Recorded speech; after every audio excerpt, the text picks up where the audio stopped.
Yes. I'm asking you, what do you see on the ground as you travel the land? It's different from what is in the paper.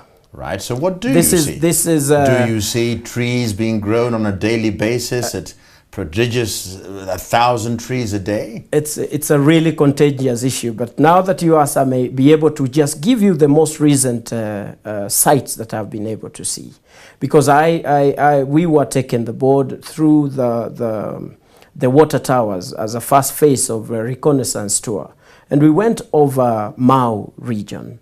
And we overflew also the region surrounding Cherangani. We went to Mount Elgon. What is seen, unfortunately, JSO on the ground is completely different from what is in the paper. We have people who are staying at 3,000 meters above sea level, which is completely unsustainable. The season before the elections last year, trees were felled like it has never happened before. Regions that we are supposed to have conserved, we have now at the moment. So go back. So you're saying the trees were felled to be sold in order to put campaign funds into certain people's pockets. Well, I wouldn't pinpoint that, but you know, it is a fact that the trees didn't just fall down because the elections were in store. And this is a season. This is something that happens perennially. It's not just something that is happening now. Right. Just periods before such activities. Right. Because money is required. Then there is only one place that it can be found where the environment cannot talk much and be able to be found. It is unfortunate. Right. We have water that is so colored. Go to Chemusus Dam, which is up there, red in color. Such places, you're supposed to take water that is so clean directly because it is a natural area.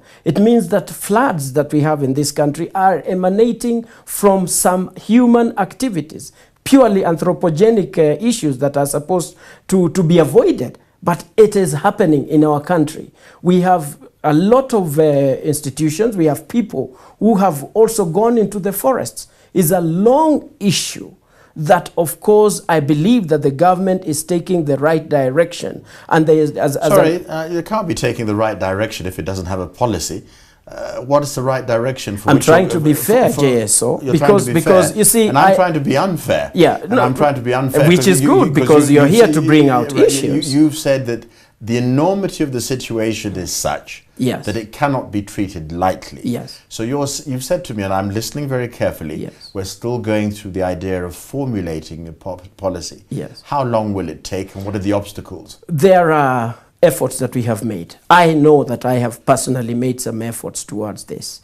And now that it is the draft policy is in place, it has taken very long to be ready. We should have had it long time ago. But I believe, and I have so much faith with the new leaders that have been put in place. But you oughtn't to have much, because again, you talk about the leadership. The leadership is going to be devolved.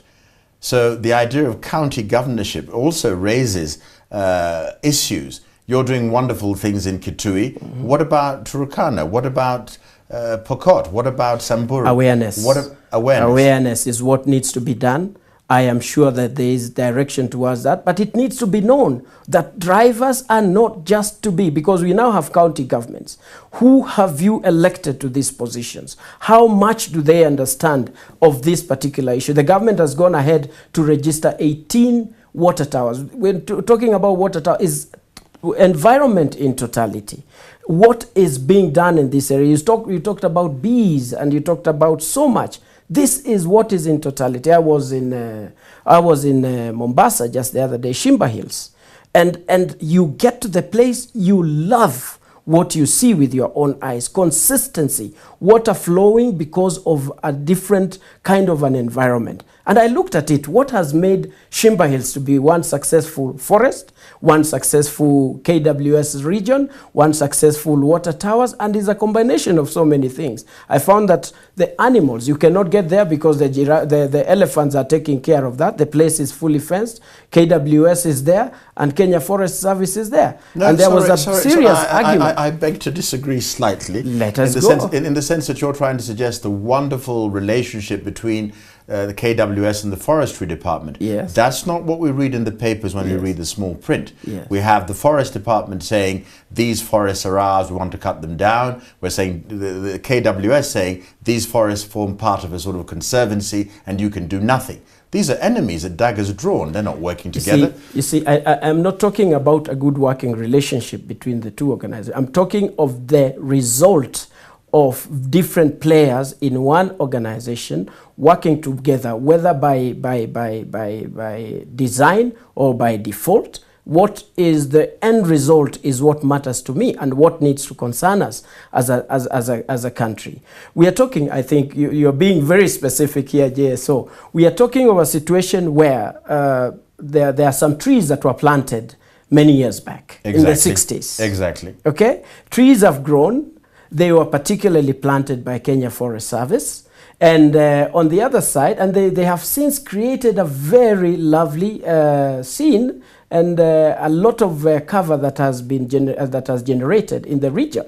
And this, when it gets to that point, Kenya Forest Service, their business is now to harvest the trees and be able to sell so that they can sustain and do something else. Right. The opposite is Kenya Wildlife Service.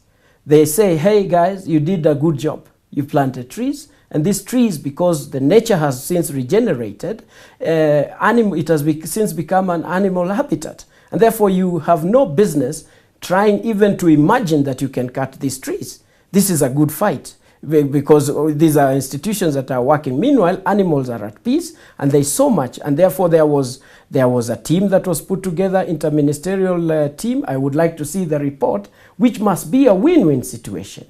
The worst case scenario is to let KFS be compensated, because you can't not cut down 900 hectares of a forest and say that there will be no further effects downstream. Because you see, the challenge in our country, we see value in a different direction. You cannot see trees as value to your pocket. You also need to see trees as value in the forest and what is happening around there. That is a very important water tower for Mombasa people and Kwale and all these people. And you're raising another, we're going into the tag of the correlation between cutting things down in order to plant food for people and just letting these plants stay there. You talk about education. When I go to my village in a part of Kenya, people are committed to cutting down every conceivable tree, you know what, for firewood or for charcoal. That's part of our African tradition. That's how it's always been. What's going to change this mindset? Efficiency. And as I said, is an issue of creation of awareness. It is so painful that our people don't know what value. But what are the alternatives? What are the alternatives? You need. I'll give you an example. There's the lady with a gourd heading off to the river, going to make some meal for the family. Has to chop down some trees. For the very first time in many years. The government has gotten one very right, and this is on carbon trading, where Kenya Wildlife Service and an organization that I happen to be part of are going to be working to distribute or to give or to educate communities in the country to give them energy efficient GECOs, which are, instead of using 10 kilograms of firewood, let me take you back and give you some statistics. Exactly. We did a research recently. Out of 8.7 million households, this is the entire population of our country that create the 38 to 40 million. This is out of the census. Out of 8.7 million, 5.6 million households in Kenya depend entirely on firewood for their household energy. Now, to get the 5.6 their usage, we did a study to understand how much firewood they spend. So we went ahead and found that each household uses 10 kilograms of firewood. We went ahead to understand where can you find 10 kilograms of firewood, and it is found in a 3-year-old fastest ever growing tree. This is not the indigenous trees. This would be like eucalyptus planted by a watershed and the other type of trees that produce the same. Meaning, very clearly, literally translated, as a country we are depleting 5.6 million trees every single day. Right. And now, therefore, the solution is to try to sort out this situation by giving a solution. Because we cannot go screaming about numbers. We cannot talk about... We have to offer practical solutions. Right. And to end, because obviously we cannot exhaust our conversation. Our time's up. Yes. When I see you have a name-driven blog, and you sign yours in green, you say, think green, act green. Yes. You're talking to me, the Mwananchi. You're talking to Wanjiku. Yes. What do you expect me to do? Very clearly. You know, as I have defined green. And this is the message. I would also want to turn you green. Green has 3 meanings to me. And this is what I want every Kenyan, every person in Africa to be able to understand. Treating people kindly is green. This is good ethics, training on life skills. It's about values. The second green is working towards good health, peace within communities, and creating sustainable livelihoods, where everything works together for common good.